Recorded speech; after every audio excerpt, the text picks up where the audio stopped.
Every Christopher Nolan film is more than just a movie. It is a massive, carefully calculated illusion.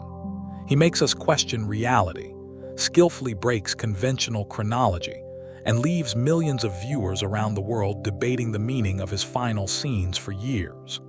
But how did a British boy who spent his childhood filming toy soldiers with his father's Super 8 camera grow into one of the greatest visual storytellers of modern cinema?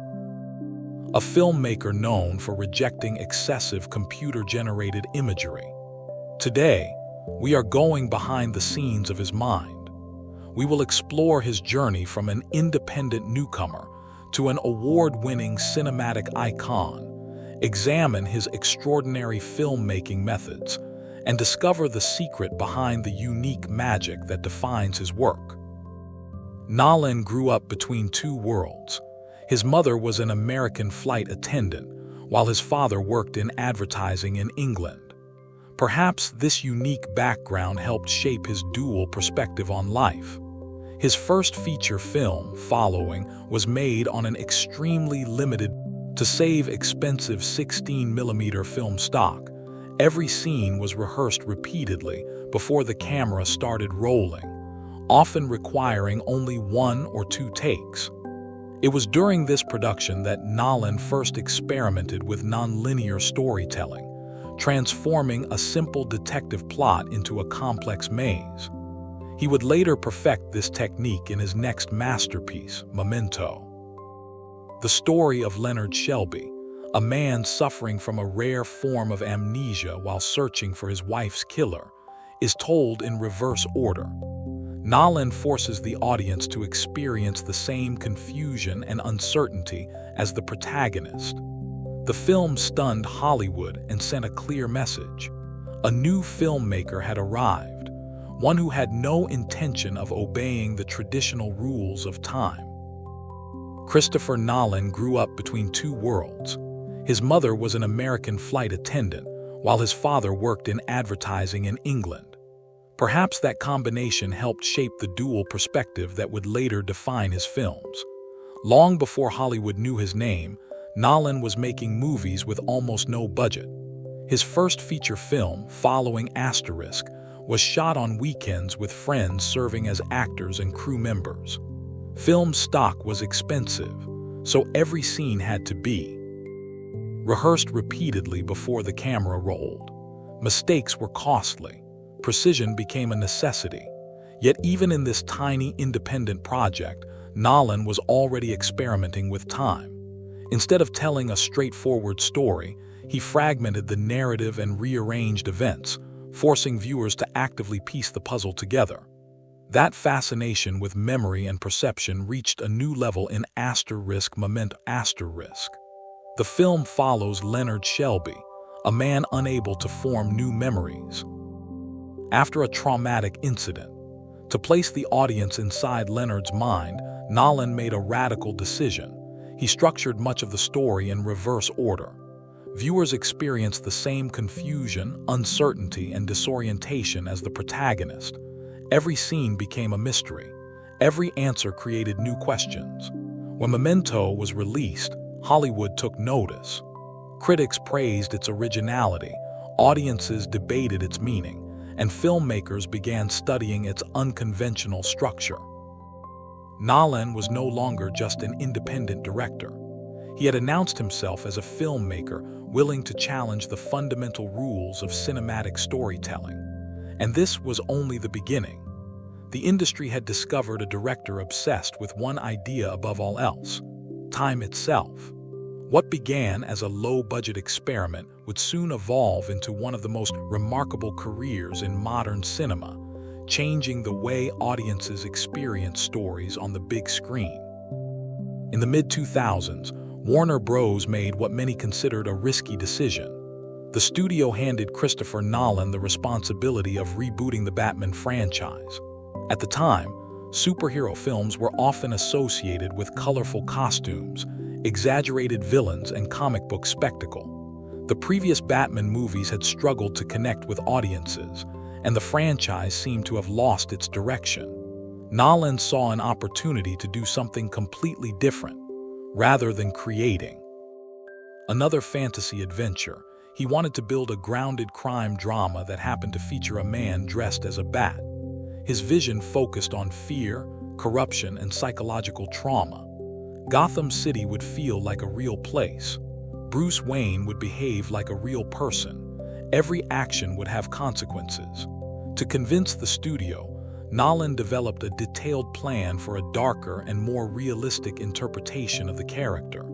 It was a gamble, but one that would ultimately transform not only Batman, but the entire superhero genre. When Batman Begins was released, audiences responded immediately. The film proved that comic book stories could be mature, intelligent, and emotionally complex. Yet it was only the beginning. 3 years later, Nolan returned with The Dark Knight Asterisk, a movie that many critics still consider one of the greatest superhero films ever made. At the center of the story stood the Joker, portrayed by Heath Ledger in a performance that became legendary. Ledger's unpredictable and unsettling portrayal turned the character into a cultural phenomenon, but the film's impact went far beyond its villain. Nolan approached action filmmaking with an old-school mentality. Whenever possible, he preferred practical effects over computer-generated imagery. If the story required an explosion, he wanted a real explosion. If a vehicle needed to crash, he wanted it physically crashing in front of the camera. This philosophy became one of the defining features of his career. One of the most famous examples occurred during the production of The Dark Knight Asterisk.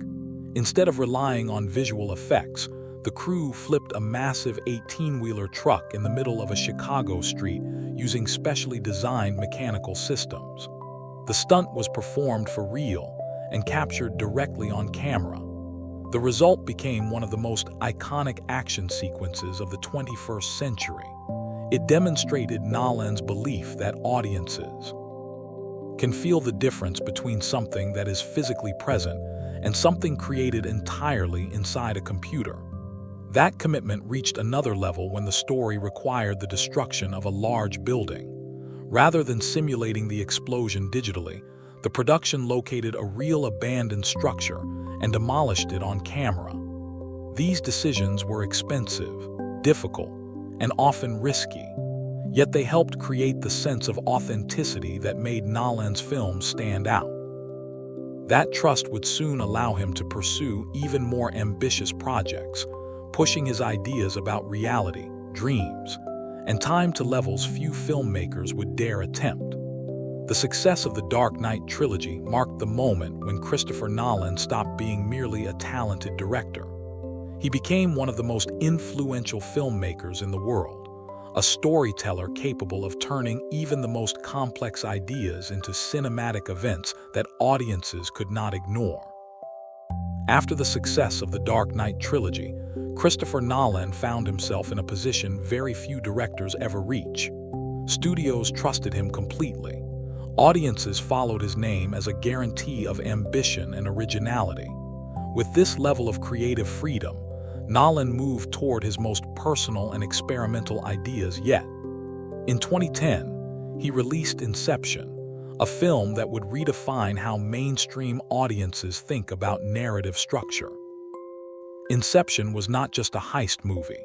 It was a layered journey into the human subconscious, where dreams existed within dreams, and time behaved differently on every level of reality. Instead of relying on digital shortcuts, Nolan chose to physically construct many of the film's most complex sequences. One of the most famous examples was a massive rotating hallway set designed to simulate zero gravity. Actors such as Leonardo DiCaprio and Joseph Gordon-Levitt spent weeks learning how to perform inside a structure that constantly shifted orientation. Walls became floors. Gravity became unstable. Every movement had to be carefully choreographed in real time. Nolan's approach blurred the line between performance and engineering, turning filmmaking into a physical experience rather than a digital illusion. Just a few years later, Nolan expanded his vision beyond the human mind and into outer space with Interstellar. This film was not only a science fiction story, but also a collaboration with real theoretical physics. To ensure scientific accuracy, Nolan worked closely with physicist Kip Thorne, who helped translate complex equations into visual simulations of black holes and wormholes. The result was the creation of one of the most scientifically accurate depictions of a black hole ever seen in cinema.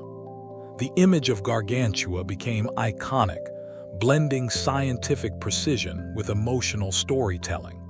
For many viewers, it was the first time abstract astrophysical concepts felt tangible and real. But Nolan's obsession with realism did not stop in space.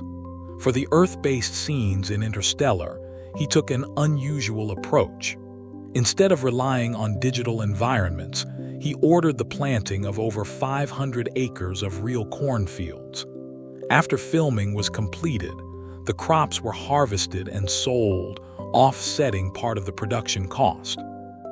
Through Inception and Interstellar, Nolan proved that scale and intimacy could coexist.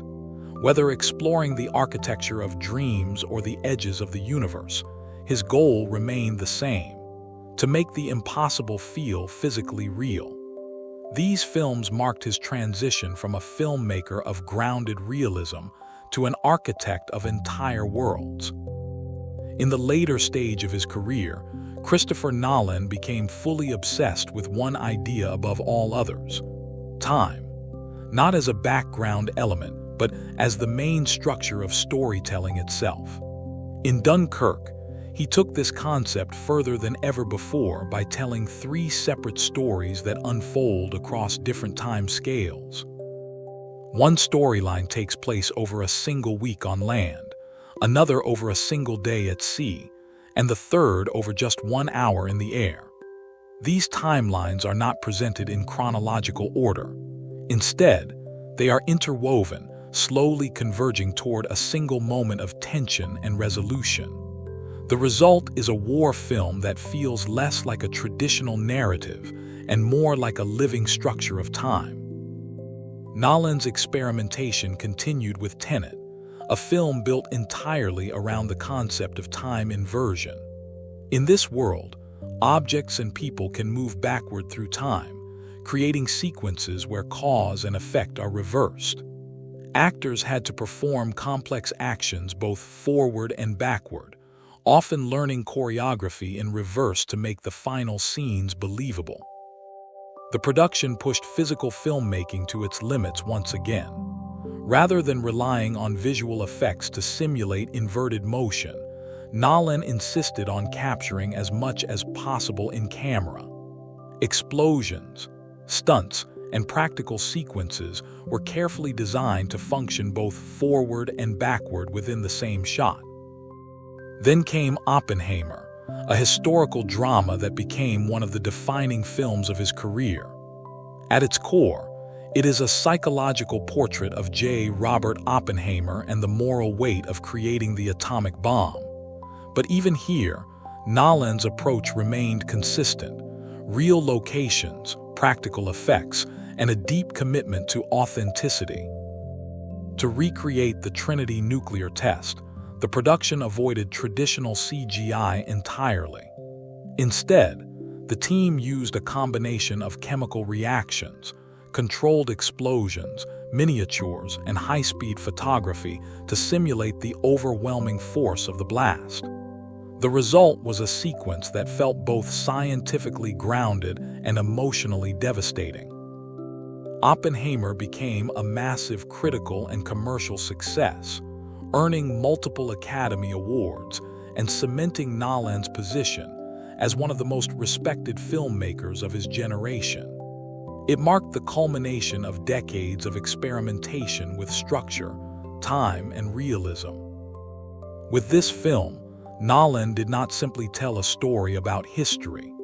He turned history itself into a cinematic experience, reinforcing his reputation as a director who treats time not as a limitation, but as raw material for storytelling. So what is the true phenomenon of Christopher Nolan? In an era where cinema is increasingly driven by franchises, digital effects, and rapid consumption, Nolan remains committed to a slower, more deliberate form of filmmaking. His movies are not designed to be easily consumed and forgotten. They are built to be experienced, analyzed, and debated long after the credits roll. His approach is rooted in a belief that audiences are intelligent. He does not simplify complex ideas to make them more accessible. Instead, he invites viewers to engage with them on their own terms.